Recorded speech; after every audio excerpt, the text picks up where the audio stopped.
구약 성경입니다. 에스더서, 구약 성경 에스더서 9장 20절에서 28절 말씀까지 보겠습니다. 화면을 참조하시고요. 구약 성경 759쪽에 에스더서 9장 20절에서 28절 말씀까지 우리 한 절씩 교독하겠습니다. 9장 20절 말씀, 제가 먼저 20절 말씀 읽습니다. 모르드게가 이 일을 기록하고 아하수에로 왕의 각 지방에 있는 모든 유다인에게 원근을 막론하고 글을 보내어 이르기를,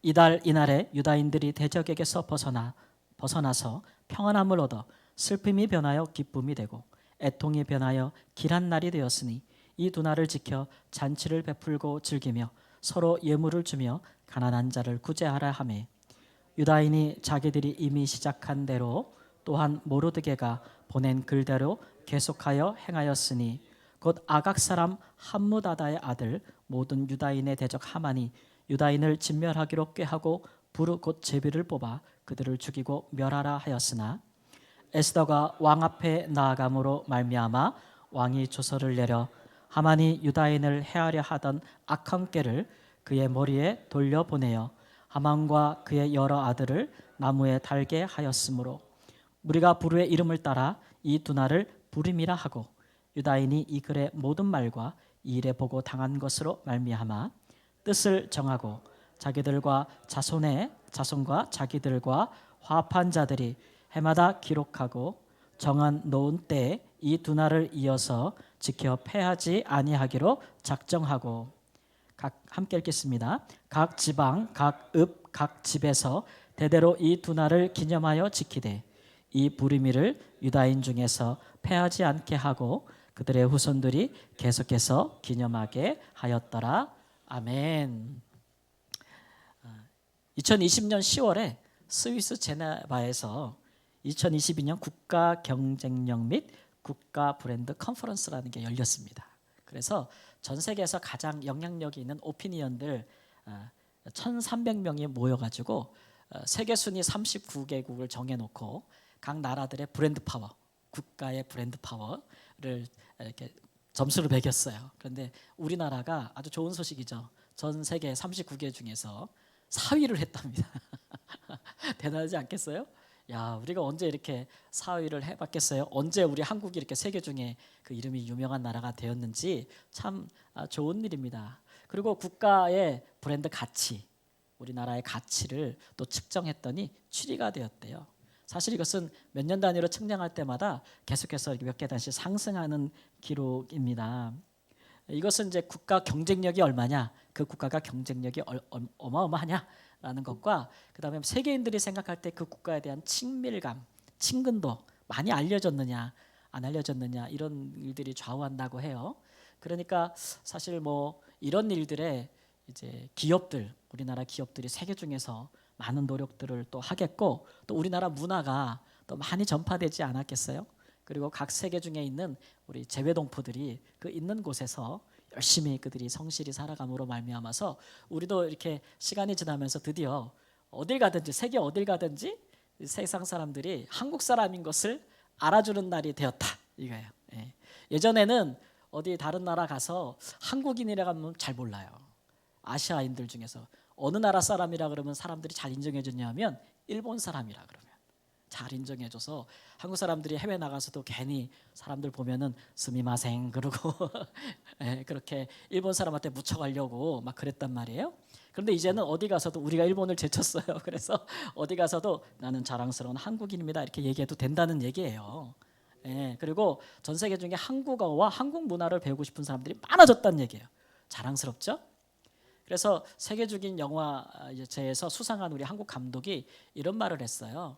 가장 한국적인 것이 가장 세계적인 것이다, 이런 말들을 했습니다. 물론 한국의 역동적이고 우리 고유의 아름다운 문화를 그대로 있는 그대로 전파하는 것이 세계에서도 가장 아름답다고 인정받는다라는 경험에서 나온 말이기도 하겠지만, 또 하나는 이제 우리 사회의 부조리, 우리 한국 사회에 아픔이 있을 거 아니에요.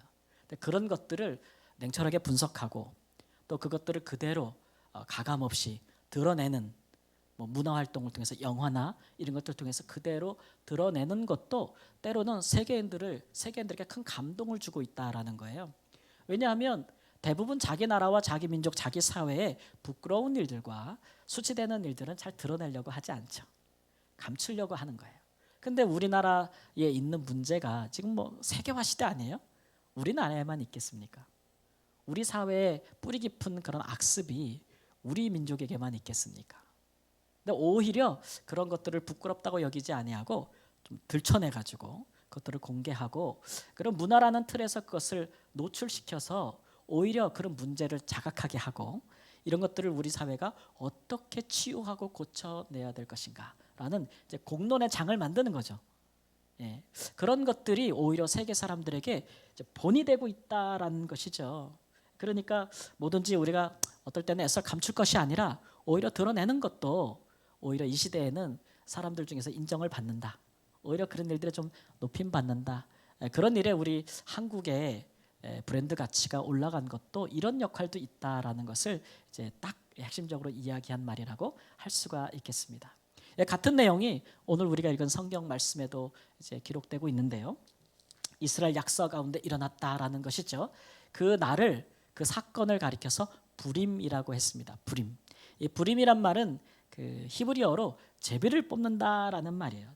제비를 뽑는다. 그래서 유대인들은 이 날을 부림절이라고 불렀는데 지금까지도 지키고 있다고 해요. 그래서 2월 말이나 3월 초니까 조금 있으면 오겠죠. 이때 되면은 이스라엘 가운데 유대인들이 이 절기를 지켜가지고 막 축제를 벌인대요. 그래서 각종 좋은 음식들을 만들어가지고 막 이웃들하고 나눠 먹고 자기 주변에 가난한 사람이 있으면은 돈도 막 준대요. 막 보내주는 거예요. 우리로 말하면 막 계좌이체 막 해주는 거야. 너 어렵지? 막 이날은 그런 날이에요. 막 대단하죠. 그렇게 막 기쁘게 지금까지 지키고 있다고 해요. 부림절이 뭐길래 그들이 지금까지 이토록 기뻐하는가라고 살펴보면 이 페르시아라는 나라가 전 세계를 지배하고 있을 때 일어난 일이고 이때 이스라엘 나라는 오래전에 망해서 사실 다 이 바벨론부터 해서 이런 나라들의 포로로 잡혀와서 정착해 살아간 지 오래되었어요. 벌써 200년이나 지난 후에죠. 후에. 그때에도 이 페르시아의 수도에는 수산성에는 굉장히 많은 유대인들이 살고 있었거든요. 그때에 유대인들이 한 번에 다 그 민족이 말살당할 수 있는 위기의 순간이 있었어요. 근데 그때 이 유대인들을 죽이고자 했던 사람이 제비를 뽑아서 날을 정해가지고 그날 다 유대인들을 죽이자라고 이렇게 실행을 하려고 했는데 이제 그 날에 오히려 유다인들이 구원을 받은 날, 기적 같은 일이 일어난 거죠. 그래가지고 그날을 기념하는 것을 부림절이다 그랬습니다. 그래서 이 부림절에는 그 유대인들이 아주 자신감이 아주 뿜뿜해요. 자기가 세상의 모든 민족 중에 유대인이 된 것을 가장 자랑스럽게 여기는 절기가 이 부림절이라고 해요. 이런 것들을 보면서 저는 어떤 생각이 들었냐면 우리는 그리스도 안에서 우리가 무슨 혈통이나 민족이 있겠습니까? 다만 그리스도 안에서 우리가 다 한 가족인데 우리가 그리스도인이라는 것을 정말 자랑스럽게 살았으면 좋겠다. 그렇게 자랑스럽게 막 기뻐할 만한 사건들이 우리의 삶에 일어났으면 좋겠다. 그것이 너무너무 기뻐가지고 우리뿐만 아니라 우리 자녀들에게도 또 그 자녀의 자녀들에게도 계속해서 이야기로 물려줄 수 있는 절기 같은 축제가 됐으면 좋겠다라는 소망이 생겨나게 되는 것이에요. 우리가 그리스도인으로 산다는 것이 참 좋은 일도 있고 우리가 세상 가운데 할 수만 있으면 더 착하고 선한 일들을 선한 영향력을 끼치고 살겠다가 하는 그런 삶의 모습을 다짐할 수 있겠죠. 뿐만 아니라 그리스도인으로 산다는 것은 또 우리 안에 있는 어두움을 좀 몰아내는 그런 고된 작업이기도 해요. 뿐만 아니라 우리가 살아가고 있는 사회와 세상의 어두운 그늘들 그런 것들을 좀 드러내고 그런 것들을 함께 좀 슬퍼하고 함께 애통하고 함께 공감함으로써 그런 문제를 함께 고쳐나가는 것이 그리스도인들의 삶이거든요. 우리가 그렇게 살아간다면 정말 그리스도인들이 세상 가운데 높임을 받겠어요? 아니면 낮게 여김을 받겠어요? 높게 여김을 받을 거예요.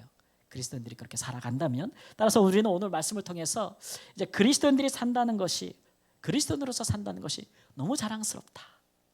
너무 정말 좋다라는 그런 은혜를 좀 깨닫고 우리의 삶의 대대로 우리 자녀들에게 물려줄 만한 그런 역사적인 사건들이 일어남으로써 그것이 우리에게 큰 기쁨이 되는 그런 놀라운 축복이 있기를, 유대인들이 누렸던 제2의 부림절의 축제 같은 것이 우리에도 일어나기를 우리 주 예수님의 이름으로 축원합니다. 우리가 그리스도인으로 살면서 어떻게 해야 이런 놀랍고 기쁜 일들이 일어날 수 있겠습니까? 첫 번째로 우리가 살펴볼 것은 우리가 그리스도인이라는 것을 오픈해야 합니다. 사람들 앞에 숨기면 안 되는 거예요. 모르드게, 이 에스더서에는 두 명의 주인공이 나오는데 한 명은 모르드게라는 사람이고 또 한 명은 에스더라는 사람이에요. 예. 모르드게는 이제 삼촌이고 에스더는 부모가 일찍 여의였지만 이 삼촌이 자기 딸처럼 입양하여 키운 그런 딸 같은 존재인데, 이 두 사람이 자기가 유다인임을 숨기고 살았습니다. 왜냐하면 페르시아에는 다른 모든 정복된 민족에게서 온 소수민족들이 있었어요. 그들은 다 노예 출신이거든요. 그러니까 자기의 출신을 드러내서 유익될 게 없어요. 그래서 다 숨기고 살았거든요.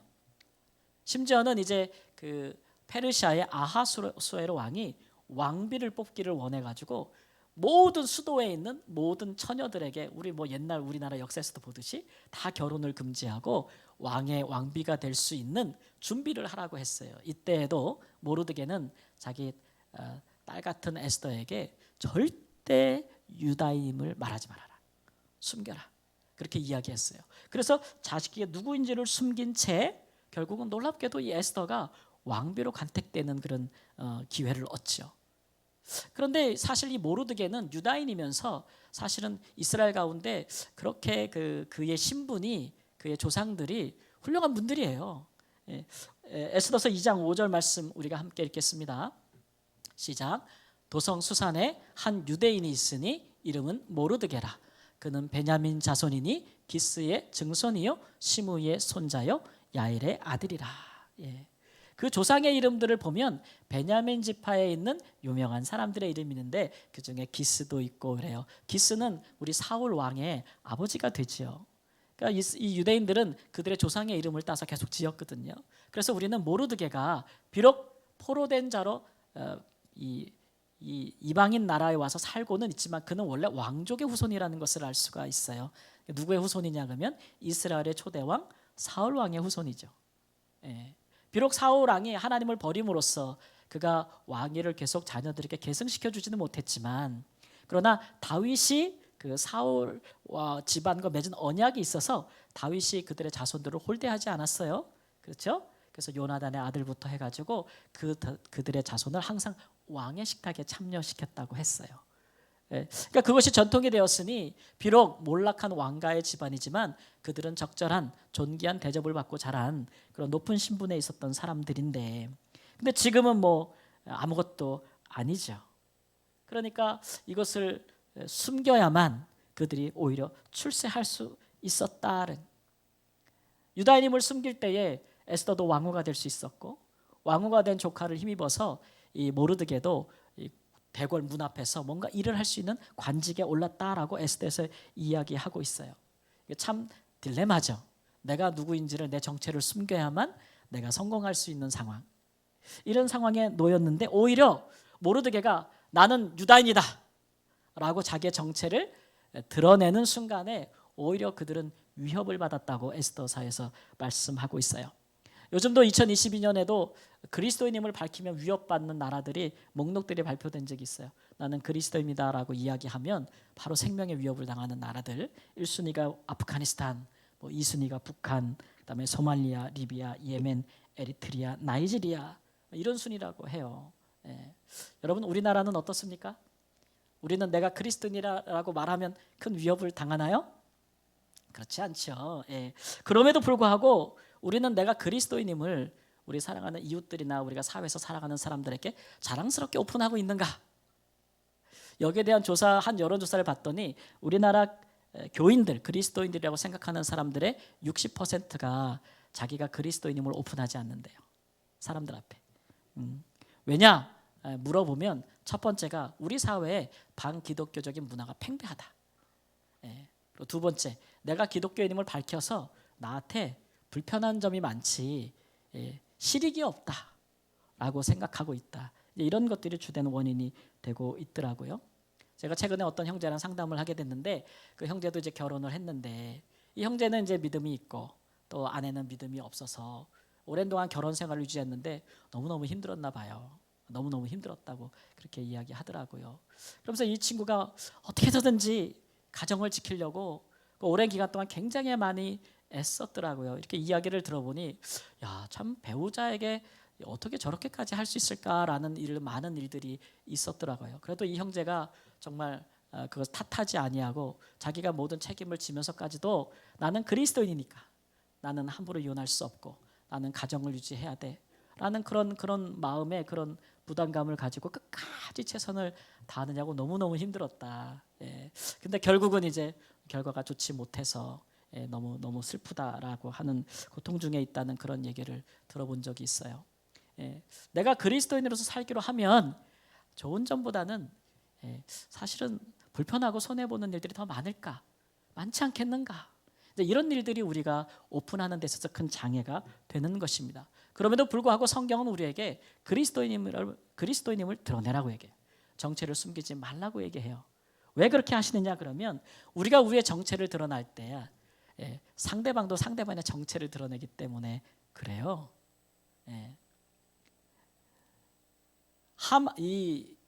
모르드게가 자신이 유다인임을 드러나지 않았을 때에는 그가 어느 정도 출세는 할 수 있었어요. 그런데 아하수에로 왕이 하만이라는 사람을 국무총리로 삼았어요. 총리로. 근데 이 하만이라는 사람이 어떤 사람이냐 그러면 아각 사람 하만이라고 했어요. 아각 사람이란 이 아각이란 말은 대대로 아말렉 족속의 왕의 이름을 딴 명칭이에요. 그러니까 아말렉 족속 중에서 페르시아에 있는 사람이 왕 다음의 지위에 오르게 된 거예요. 근데 여러분 아시죠? 이스라엘과 아말렉은 대대 뭐예요? 서로 원수지간이에요. 원수지간. 그 후손들도 그래요. 우리가 출애굽기 17장 16절에 말씀 보면 가로되 여호와께서 맹세하시기를 여호와가 아말렉으로 더불어 대대 싸우리라 하셨다 하니라 이런 말씀이 있어요. 왜 이런 말씀이 있냐면 이스라엘 백성들이 출애굽할 때에 대략 한 300만 명이나 되는 사람들이 광야를 줄지어 쭉 이동을 하는데 뭐 길게 늘어서도 그 행렬이 얼마나 길었겠어요. 그 고된 행군에 뒤로 뒤처지는 사람들이 있었을 거예요. 그 사람이 어떤 사람들이겠어요?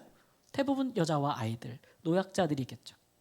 근데 이 광야에서 노략질하고 이제 강도질을 일삼는 이 아말렉 족속이 이스라엘 백성 중에 뒤에 처진 이 노약자들과 여자와 아이들 대상으로 살육을 행하고 그 가진 것을 빼앗고 그런 일들을 벌였어요.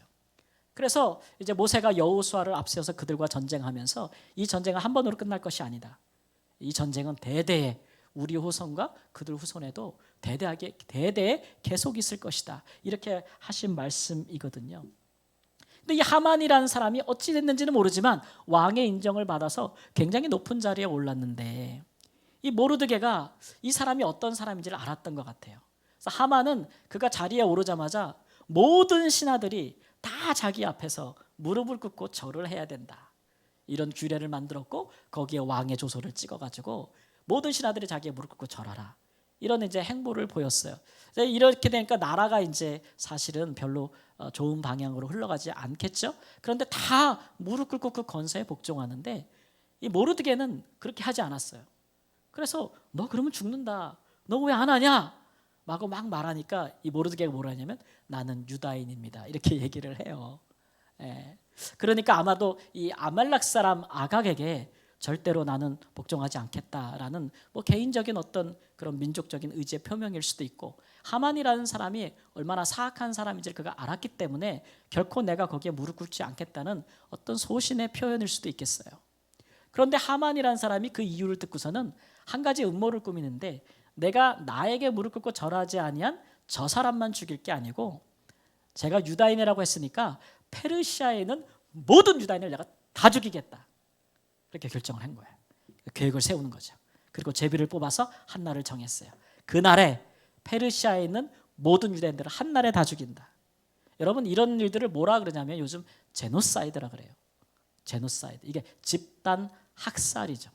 예를 들면 우리 뭐 히틀러가 나치가 유대인들을 수백만 명을 학살했다거나 아니면 뭐 보스니아에서 그런 수십만 명이 죽는 학살이 일어났다거나 스탈린이 소수민족을 수천만 명을 죽이는 학살을 했다거나 뭐 이런 일들을 우리가 벌일 때 학살. 제가 있던 말라위에서도 말라위가 아프리카에서도 가난한 나라니까 주변국에 있는 큰 나라로 많은 노동자들이 나가요.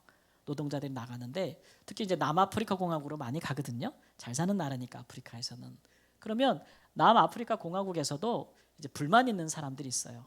우리도 먹고 살기 힘든데 외국인 노동자들이 와서 우리의 일자리와 우리의 돈을 빼앗아간다. 생겨서 가끔씩 몇 년마다 한 번씩 이 제노사이드가 벌어져요. 그러면 그냥 막 뭐 정말 말로 표현할 수가 없어요. 그냥 가서 쳐 죽이는 거예요. 막 탈출 행렬이 막 이어지는, 지금도 그런 일들이 있거든요. 그래서 말라위 정부에서 버스를 막 수십 대를 보내서 막 탈출시켜요. 그런데도 그 다음에 또 보내. 왜냐 외화가 있어야 나라가 사니까. 그런 일들이 있거든요. 얼마나 사악한 사람이에요. 그러니까 모르드게는 이 하만의 사악함을 꿰뚫어봤던 사람이죠. 모르드게가 자기가 유다임을 드러내지 않았더라면 그가 아말렉 사람인지도 드러나지 않았을 것이고, 그가 나라를 통치한다는 핑계로 이런 소수민족들을 학살하는 것도 드러나지 않았을 거예요. 여러분, 악은 번성하기 전에 그 싹부터 잘라내야 되는 거예요. 선한 사람들이 침묵하면 악한 사람들이 번성합니다. 맞아요? 선한 사람들이 침묵하고 아무것도 하지 않으면 악한 사람들이 번성합니다. 악한 세력들이 번성하게 되면은 나중에는 어찌할 도리가 없어요. 이것이 우리 그리스도인들이 우리의 정체를 좀 오픈해야 되는 거예요.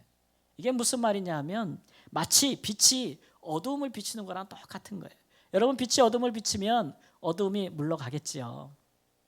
예수님이 이러하신 분이었는데 누가복음 2장 34절 35절 말씀 함께 읽겠습니다. 시몬이 그들에게 축복하고 그의 어머니 마리아에게 말하여 이르되 보라, 이는 이스라엘 중 많은 사람을 패하거나 흥하게 하며 비방을 받는 표적이 되기 위하여 세움을 받았고 또 칼이 내 마음을 찌르듯 하리니 이는 여러 사람의 마음의 생각을 드러내려 함이니라.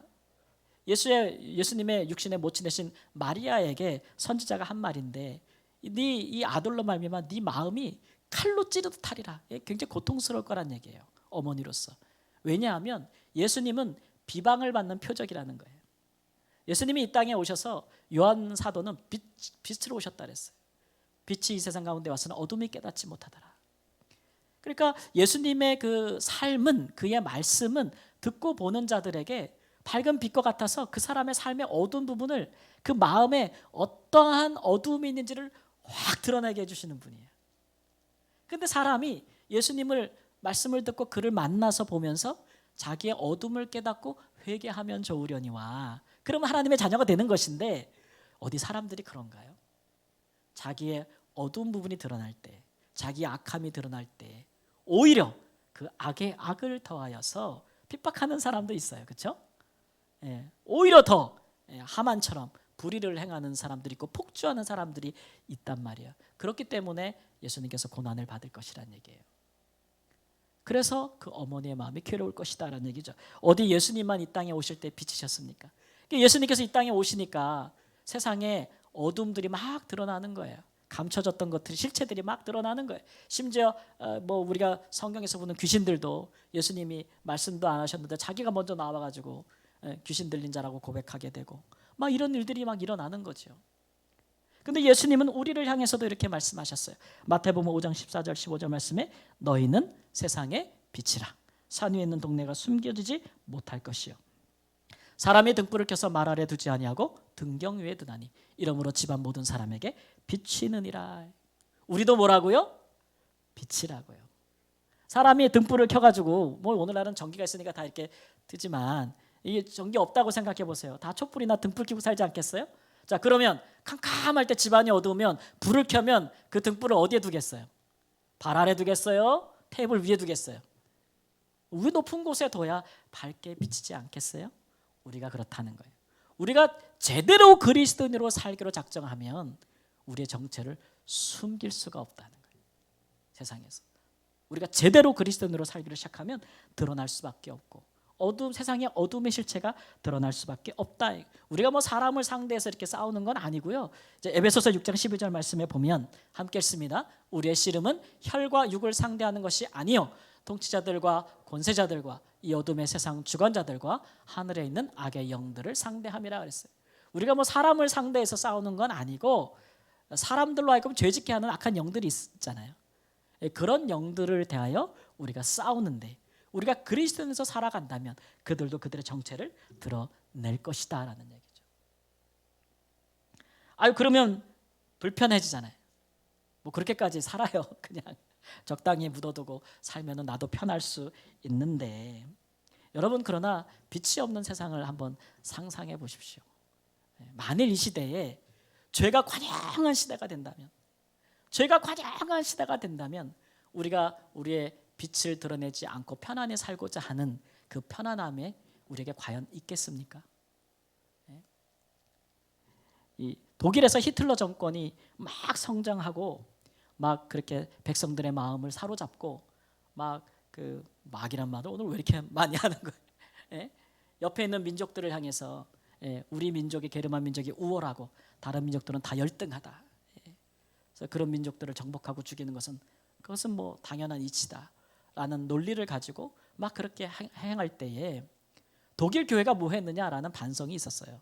독일 교회. 특별히 독일 교회에 이 본 회퍼 목사님이라는 분이 계셨는데 그분이 이제 그 히틀러를 대항해서 이렇게 저항했던 분이고 결국은 감옥에서 순교하는 분인데 이분이 그때 감옥에서 쓴 그 내용들을 우리가 그 찬양으로 만들어서 요즘 부르는 게 있어요. 자주 제가 부르는데 여러분과 함께 있잖아요. 선한 능력으로 일어서리 주 의지하리 믿음으로 이 찬양 있잖아요. 그 찬양이 이분이 쓰신 가사인데 이분이 이런 말을 했어요. 어느 미친 운전사가 차를 몰고 있습니다. 그는 전진하면서 많은 교통사고를 일으키면서 사람들을 죽이고 있습니다. 근데 기독교인이라는 우리가 그 자리에 같이 있습니다. 운전사 옆에. 그럼 여러분 어떻게 하겠습니까? 그 운전사 옆에서 치료만 해주고 그 운전사를 위해서 기도만 해주겠습니까? 당장 그 미친 운전사를 그 운전석에서 끌어내려야 되지 않겠습니까? 이렇게 얘기를 했어요. 독일 교회를 향한 처절한 외침이에요. 왜 교회가 침묵하고 있는가? 결국 그 하나님의 사람들이 침묵하고 그 독일 사람들의 양심을 깨우지 못해서 나중에는 어떤 일들이 일어나요? 2차 세계대전이 벌어지고 수백만 수천만 명의 사람들이 목숨을 잃게 되는 일들이 있잖아요.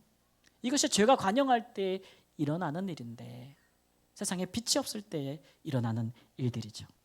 그러므로 이 그리스도인들은 이런 악의 세력이 세상을 막 주관하는 일에 절대 굴복하면 안 되겠습니다.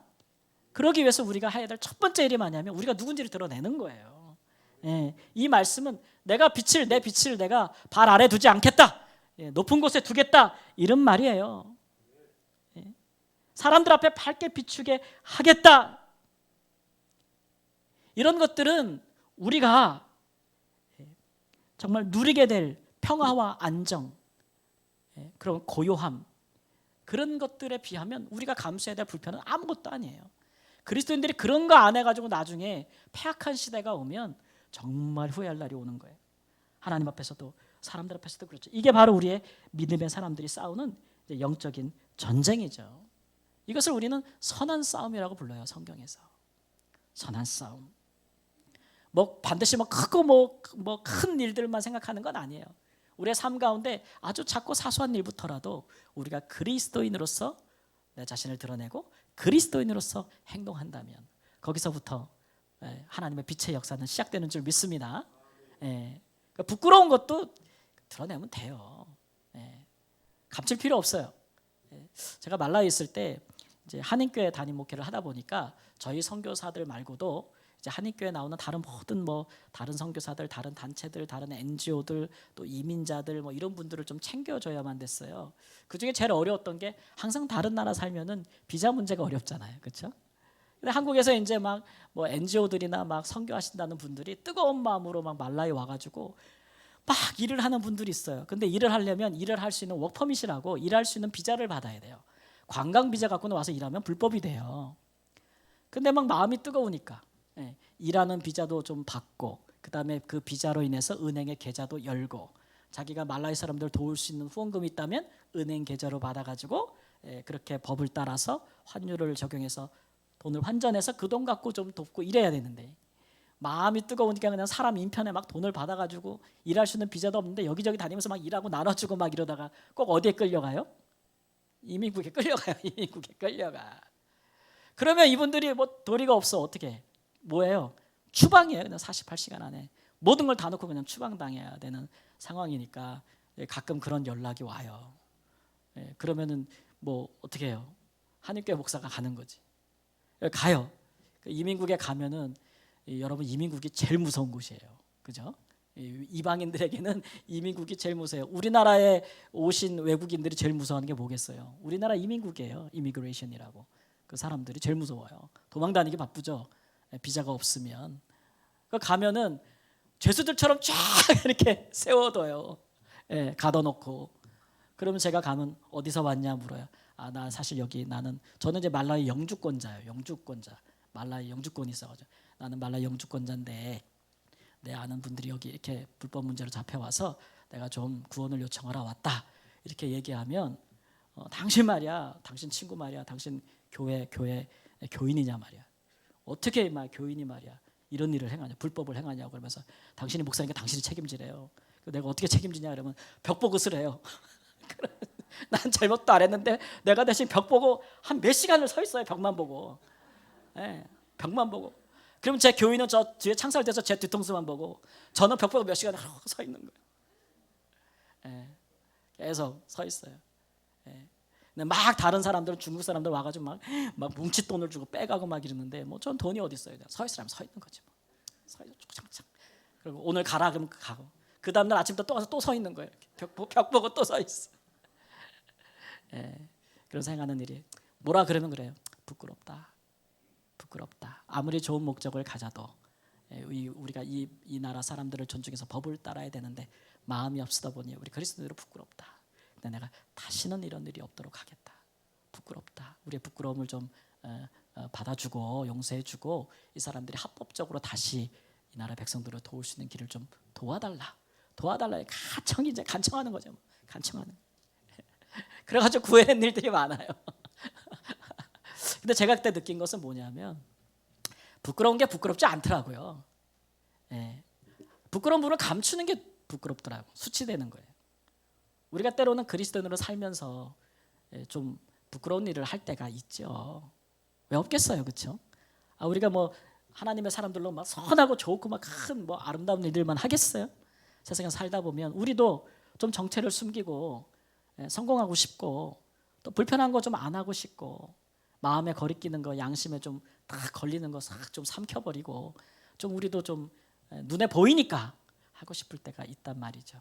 그럴 수 있어요. 그런데 그를 드러내는 것도 우리의 정체를 오픈하는 거예요.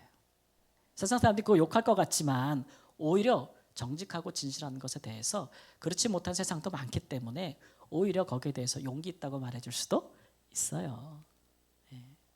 이런 일들이 우리 믿는 자들에게는 필요하다라는 것이죠. 어쨌든지 간에 우리가 좋은 일이든 아니면 우리에게 고통스러운 일이든 우리가 그리스도인임을 가감없이 드러내고면서 살 때에 우리가 비로소 세상 가운데 빛의 역할을 감당할 수 있다라는 것들을 깊이 새기시고, 나는 그리스도인이다라는 것을 숨기지 않겠다. 뭐 그리스도인으로 산다는 것이 꼭 밥 먹을 때 막 기도하고 막 뭐 이래야만 그리스도인인 걸 드러내는 게 아니에요. 아시겠죠? 삶으로 모든 의로운 일과 불의한 일에 대해서 정직하게 오픈하는 은혜가 있기를 주님의 이름으로 축원합니다. 그 다음에 어떻게 해야 우리의 삶 가운데 우리 그리스도인임이 되게 자랑스러운 그런 기쁨의 사건들이 벌어질 수 있겠습니까? 두 번째 보면, 그리스도인은 뜻을 정하여 행동해야 합니다. 뜻을 정해야 돼요. 여러분, 하만에 의한 이 이스라엘 백성들의, 유다인들의 그 말살 위기가 어떻게 극복되어졌겠습니까? 이제 모르드게와 그 에스더가 자기의 정체를 숨기지 않아요. 특별히 이제 이 위기를 극복할 수 있는 사람이 누구냐면 왕후의 자리에 올렸던 에스더가 자기의 정체를 이제 숨기지 않고 드러냅니다. 그러면서 뭐냐면, 내가 왕에게 나아갈 텐데 어떤 각오로 나가요? 잘 알잖아요. 이거 영화도 많이 만들어서 따라해보세요. 죽으면 죽으리라. 이런 각오로 나가요. 에스더서 4장 11절 16절 말씀 우리 함께 읽겠습니다. 왕의 신하들과 왕의 각 지방 백성이 다 알거니와 남녀를 마론하고 부름을 받지 아니하고 안뜰에 들어가서 왕에게 나아가면 오직 죽이는 법이요 왕이 그 자에게 금규를 내밀어야 살 것이라. 이제 내가 부름을 입어 왕에게 나가지 못한 지가 이미 30일이라 하니 당신은 가서 수산에 있는 유다인을 다 모으고 나를 위하여 금식하되 밤낮 3일을 먹지도 말고 마시지도 마소서. 나도 나의 시녀와 더불어 이렇게 금식한 후에 규례를 어기고 왕에게 나아가리니 죽으면 죽으리이다 하니라. 뜻을 정했어요. 죽으면 죽겠다. 이 그리스도인들은 한 번 인생에서 뜻을 정해야 돼요. 내가 무슨 뜻을 정해야 돼요? 내가 죽어도 그리스도인으로 살겠다. 그리스도인으로 죽겠다. 이 뜻을 정해야 되는데 우리가 신앙 안에서 많은 결단들을 하실 거예요. 예배 드리면서도 또 은혜 받을 때에 하나님 또 서원하면서도 많은 결단을 하고 뜻을 정하는데 이게 잘 실행되지 못할 때가 많아요. 그렇죠? 뜻을 정해서 흔들림 없이 실행하기는 가장 좋은 방법이 여러분 뭔지 아십니까? 기도 외에는 없어요. 내가 정한 뜻을 실행하도록 계속해서 기도해야 돼요.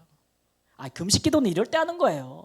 내가 하나님 앞에 뜻을 정하였사오니 하나님 내가 이대로 그리스도인으로서 이렇게 살도록 하나님 도와주십시오. 이거 이럴 때 금식 기도하는 거예요. 그래서 이 에스더의 이 각오, 일사각오의 정신으로 그가 나아갈 때에 하만의 음모와 계략이 밝혀지고 유다인들이 구원을 얻었다라는 것이죠. 이게 우리 그리스도인의 삶의 원리예요. 여러분 그리스도인이라는 게 뭐예요? 그리스도, 예수의 사람이란 얘기예요. 예수의 사람들은 예수님이 걸어가신 길을 걸어가는 사람들이에요. 예수님이 걸어가시는 길을 딱 두 가지로 말하라 그러면 십자가와 부활이에요. 십자가와 부활. 십자가는 죽음이고 부활은 생명이에요. 그러니까 우리 믿는 사람들 이 세상에 살아가면서 내가 하나님의 사람으로 살 건데 각오가 있어야 돼요. 어떤 각오냐면 죽어도, 따라해보세요. 죽어도 살겠다. 나는 죽어도 하나님 뭐 해줘요? 살려주겠다. 그런 각오가 있어야 사는 거예요. 예수님도 그렇게 살았어요. 예수님의 복음서에 나오는 성전 청결 사건을 여러분 아십니까? 요한복음 2장 16절 17절 말씀에 나오는데 이것을 여기서 가져가라. 내 아버지 집으로 장사하는 집을 만들지 말라 하시니 제자들이 성경 말씀에 주의 전을 사모하는 열심히 나를 삼키리라 한 것을 기억하더라 그랬어요. 예수님께서 말이죠. 나사렛에서 올라온 이 촌사람이 말이죠.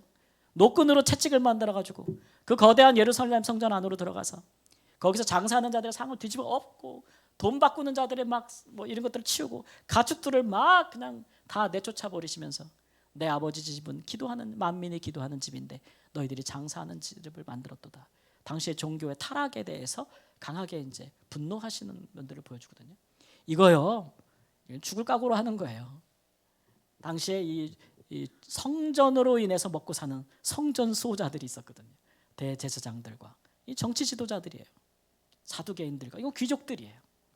이 모든 사람들이 성전으로 먹고 사는 사람들인데 그런 사람들의 이익이 나는 부분, 돈을 버는 부분에 대해서 과감하게 청결하는 예수님은 죽음을 각오하는 일에 제자들이 예수님이 그렇게 하는 걸 보면서 성전을 사모하는 열심히 저 사람을 삼키겠구나 이런 말씀을 떠올렸대요. 시편에. 그게 뭐예요? 하나님의 성전을 사랑하는 마음 때문에 자기 목숨도 아깝지 않다. 결국 예수님께서 이런 성전 모독죄로 인해서 십자가에 못 박혀 돌아가시거든요. 이 사람들에 의해서. 그러나 그가 부활하심으로써 새로운 성전을 일으켜 주시는 것이 아니겠어요? 하나님의 성령이 뭐 우리 건물에 여기 있겠어요? 믿는 자의 마음 안에 다 있는 거 아니겠어요? 할렐루야. 우리가 성전이에요. 그것을 꿈꾸셔서 자기의 생명을 버리신 거예요.